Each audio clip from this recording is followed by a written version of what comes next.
도깨비라는 이미지를 상상을 해보세요. 무조건 뿔나고 도깨비 방망이를 들고 있는 우리나라 신화 속에 나오는 그런 성격을 보면 굉장히 짓궂죠. 대감님처럼. 그렇죠. 우질궂고 짓궂어요.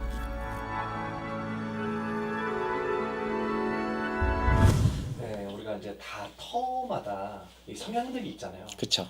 뭐 어떤 터는 뭐 귀신 터다, 어떤 터는 도깨비 터다. 이제 이런 여러 가지들이 있는데 그런 것들이 좀 좀 어떤 차이가 좀 있어요?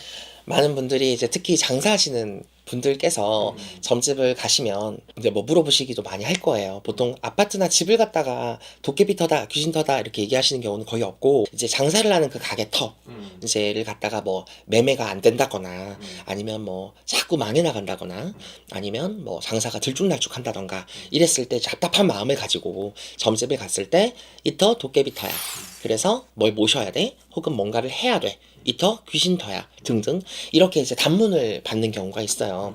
근데 잘 모르시는 분들이 얘기를 하실 수도 있지만 이터 귀신 터고 도깨비 터야 이렇게 합의돼서 얘기하는 경우는 잘못된 정보예요.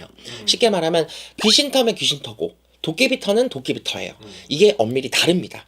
그래서 여러분들 이 도깨비 터나 귀신 터 한 번쯤은 들어보셨던 분들도 굉장히 많으실 텐데 정확하게 어떤 차이가 있는지 설명을 드리겠습니다. 귀신 터는 도깨비 터랑은 다르게 망합니다.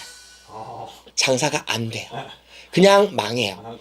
네, 그냥 망하고 이 귀신터에 대해서 영향을 받는 분들이 우리가 호의 신기, 신가물이 높은 분들 혹은 남들에 비해서 표적이나 직위를 많이 타는 분들이 귀신터에 들어가면 밑도 끝도 없이 망한다.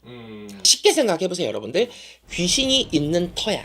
근데 귀신이 여기 왜 있을까요? 원한에 의해서 그럴 수도 있고 그 터의 지방령일 수도 있고 그 터의 주인일 수도 있고 그 터와 어떤 개인적인 사적인 사연이 있을 수도 있어요. 그래서 내 노력이나 의지와 관계없이 귀신 터는 무조건 망할 수밖에 없는 터. 그래서 그런 터들은 결국에 바뀌다가 오랫동안 임대딱지가 안 떼어지거나 결국은 흉물스러운 건물이나 가게로 남게 됩니다. 그렇기 때문에 특정적으로 그 가게에 대해서만 연관이 있는 귀신이 아니라 그 터 자체에 연관성이 있는 귀신이라고 했을 때는 그 가게뿐만 아니라 그 터 일대가 영향을 받을 수도 있기 때문에 그런 터 일대가 영향을 받게 되면 흉물스러운 건물, 폐건물, 흉가로 남게 될 수도 있고요.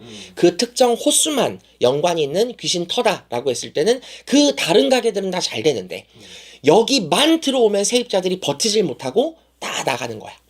그래서 이 귀신터 같은 경우에는 예방법이 있느냐? 사실 내가 그 가게의 주인, 그 건물의 주인이라면 정말 이 귀신터에 대해서 잘 알고 그 귀신터를 얼레고 달래고 소위 말하면 정화를 시켜주던지 그 이유를 해결해주는 방법이 필요하겠죠. 자, 두 번째, 귀신터랑 다르게 도깨비터는 뭐냐? 귀신터는 무조건 망한다 그랬어요. 도깨비터는 망할 수도 있고 대박이 날 수도 있고 둘 중에 하나입니다. 쉽게 말하면 여러분들 도깨비라는 이미지를 상상을 해보세요.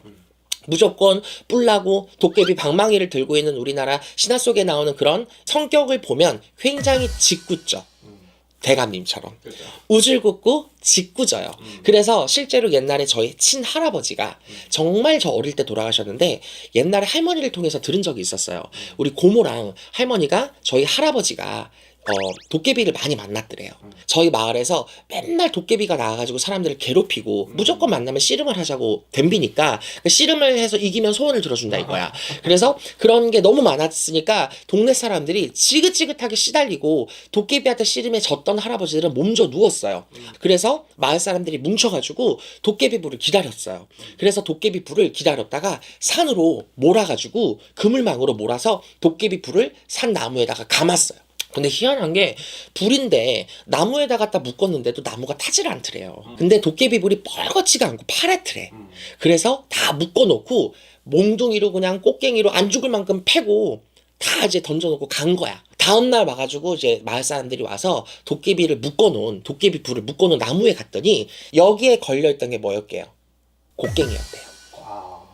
그래서 옛날에 감독님 아시나? 도깨비 나왔던 은미까비 그래가지고 빗자루로만 빗자루로 해가지고 꼬마 도깨비 그죠. 우리 그 시대잖아요. 근데 그거 보면 다 옛날 만화에도 나오지만 뭐 꽃갱이, 뭐 호미, 그죠. 빗자루 그런 걸로 변하죠. 그쵸 이런 걸로 변했잖아요. 그래서 도깨비가 사실 우리나라 전통의 이런 구미호 다음으로 굉장히 많이 나왔던 또 이슈들인데 그 도깨비의 성격이 모질 수도 있고 정말 장난꾸러기예요. 쉽게 말하면 와 놀고 막 먹고 놀고 쓰고 좋아하는 그런 대감님들과 유사합니다. 그래서 도깨비를 잘 대우를 해주면 돈방석에 앉는다는 얘기도 있어요. 근데 도깨비를 갖다가 무시를 하거나 정말 하대를 하면 도깨비들이 이 심술이 되게 짓궂어가지고 내가 무시를 당하거나 하대를 받으면 그걸 못 참아요. 그래서 심술이 일단 그득그득해. 한 대 때려버리면 그 가게가 나자빠져. 그래서 도깨비터는 메밀묵을 실제로 써서 갖다 놓습니다. 그래서 팥은 안 좋아해요. 메밀묵을 좋아해 도깨비들은. 그래서 가게 카운터라든지 주방이라든지 뭐 입구라든지 곳곳에 막걸리와 메밀묵을 같이 드리고 아니면 때가 됐을 때 뭐 이런 더 고사라든지 이런 대접들을 또 충분히 해주시고 이런 분들은 도깨비터에서 또 살아나서 또 흥이 나고 대박이 나는 경우도 있습니다. 근데 그런 것들은 여러분들 정확하게 판단을 하셔야 돼요. 왜냐면 내 터가 귀신터도 아니고 도깨비터도 아니고 뭐 대감터도 아니야. 근데 어디 일각에서 그냥 말만 듣고 그냥 그런 거 놓으면 장사가 잘 된대. 이런 어떤 썰만 듣고 가게에다가 뭐 팥시루라든지 술이라든지 이런 것들을 갖다 놓으면 오히려 귀신을 불러들이는 행위가 됩니다. 그래서 오히려 장사가 더 안 되거나 막힐 수도 있어요. 술이라든지 떡 같은 거를 입구라든지 카운터나 이런 곳곳에다가 배치를 하면 오히려 그 냄새를 맡고 없던 귀신도 찾아들기 때문에 정말 여러분들의 터가 귀신 터인지 도깨비 터인지 또한 어떤 선생님을 통해서 들으셔도 한 번 더, 두 번 더, 세 번 더 정확하게 확인을 하시고 여러분들의 상황에 맞는 비방과 터에 관련된 정성을 해결을 하시고 또 그걸 추진을 하시는 게 가장 안전하고 또 도움이 되는 방법이니까 잘 참고하시면 좋겠습니다. 감사합니다.